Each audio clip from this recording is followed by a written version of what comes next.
Assalamualaikum warahmatullahi wabarakatuh. Hi guys, welcome back to my YouTube channel.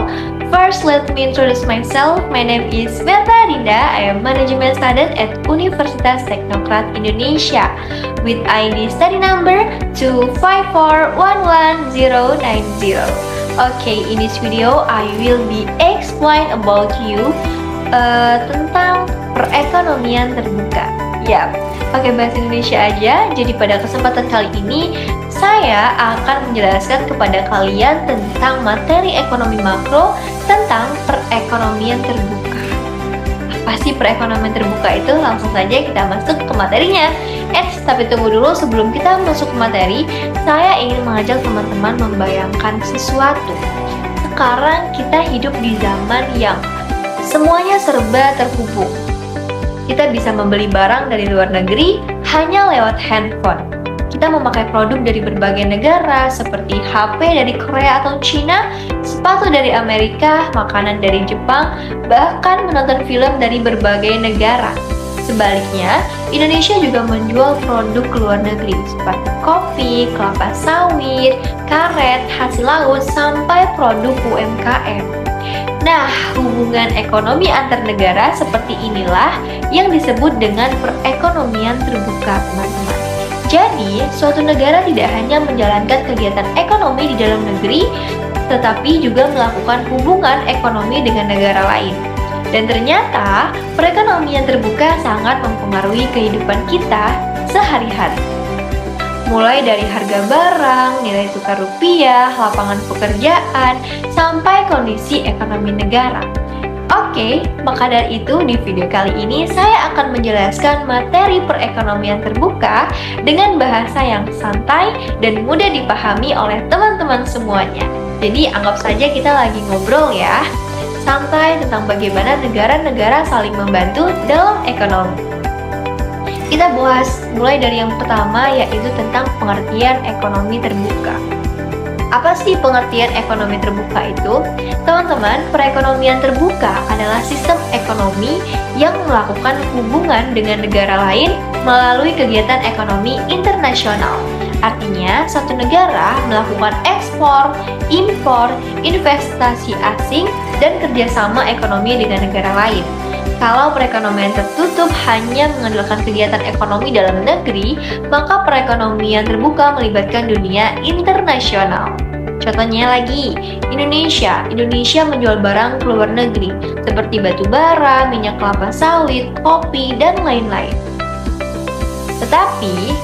Itu disebut ekspor.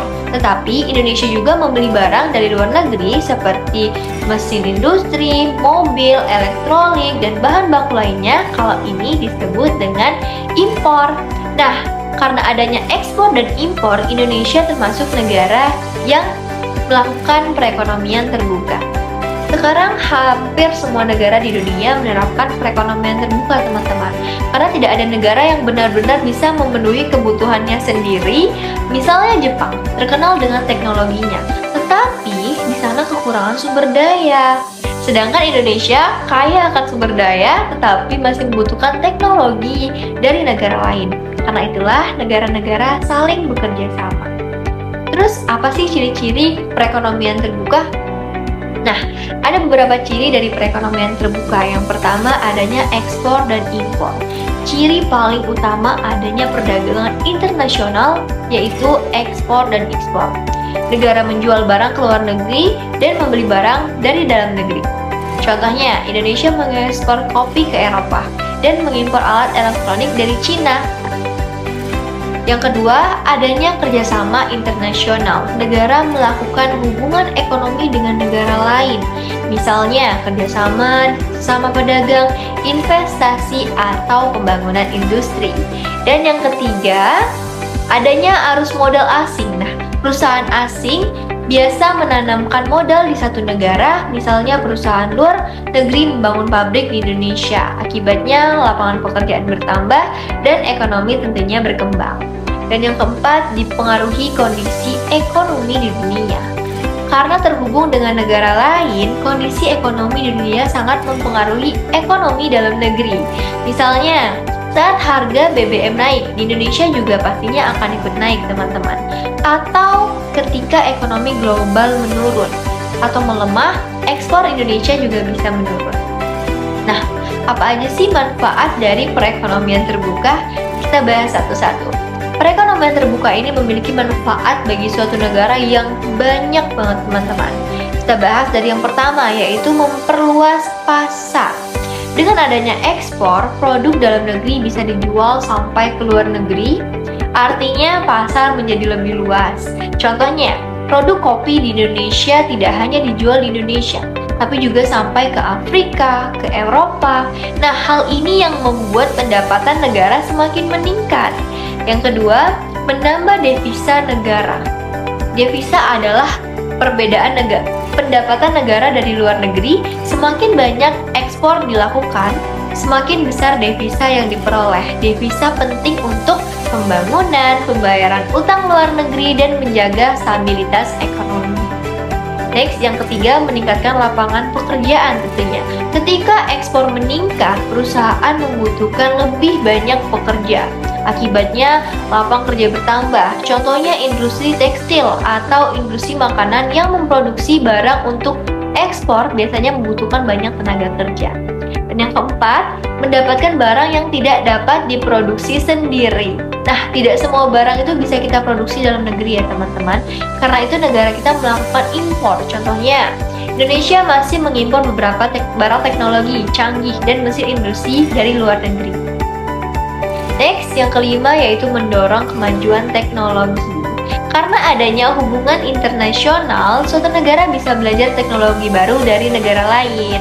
Hal ini membantu perkembangan industri dan meningkatkan kualitas produksi. Tapi teman-teman, dampak negatif perekonomian terbuka juga ada loh. Gak cuma dampak positifnya aja. Walaupun banyak manfaatnya, perekonomian terbuka juga memiliki dampak negatif. Kita bahas satu-satu juga. Yang pertama yaitu persaingan produk lokal dan produk asing. Produk luar negeri sering masuk dengan kualitas bagus, dengan harga murah. Akibatnya produk lokal bisa kalah bersaing. Contohnya, banyak UMKM kesulitan bersaing dengan produk impor murah. Yang kedua, ketergantungan pada negara lain. Kalau terlalu bergantung pada impor, biasanya negara bisa kesulitan saat terjadi krisis global. Misalnya, ketika pasokan barang luar negeri terganggu, harga barang di dalam negeri bisa naik. Dan yang ketiga, mudah terpengaruh krisis global. Karena terhubung dengan dunia internasional, krisis ekonomi dunia bisa berdampak ke dalam negeri, teman-teman. Contohnya saat terjadi krisis global, ekspor menurun, nilai tukar rupiah melemah, dan banyak perusahaan mengalami kerugian. Yang keempat, arus barang asing yang berlebihan. Kalau impor terlalu banyak, masyarakat lebih memilih produk luar negeri dibanding produk lokal. Nah, hal ini bisa membuat industri dalam negeri melemah. Makanya itu kita harus tetap seimbang ya teman-teman. Nah, peran pemerintah dalam perekonomian terbuka. Dalam perekonomian terbuka, pemerintah memiliki peran yang sangat penting.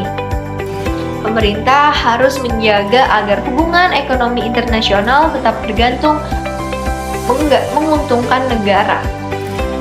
Caranya dengan meningkatkan ekspor, mengurangi impor yang berlebihan, menjaga nilai tukar rupiah, dan melindungi produk lokal. Pemerintah juga membuat kebijakan perdagangan internasional dan bekerja sama dengan negara lain. Selain itu, Bank Indonesia juga berperan menjaga kestabilan nilai tukar rupiah agar ekonomi tetap stabil, teman-teman. Nah, contoh perekonomian terbuka dalam kehidupan sehari-hari. Contohnya seperti memakai HP buatan luar negeri, membeli makanan impor, atau membeli makanan dari negeri lain. Sebagai penutup, perekonomian terbuka adalah sistem ekonomi yang melakukan hubungan dengan negara lain melalui perdagangan dan kerjasama internasional. Perekonomian terbuka memberikan banyak manfaat seperti memperluas pasar, meningkatkan devisa, membuat lapangan pekerjaan, dan mendorong kemajuan teknologi. Karena itu, pemerintah harus mampu mengolah perekonomian terbuka dengan baik agar memberikan manfaat bagi masyarakat dan negara. Nah, sekian presentasi dari saya. Semoga bermanfaat untuk teman-teman semuanya. Sampai jumpa di video selanjutnya. Saya akhiri. Wassalamualaikum warahmatullahi wabarakatuh.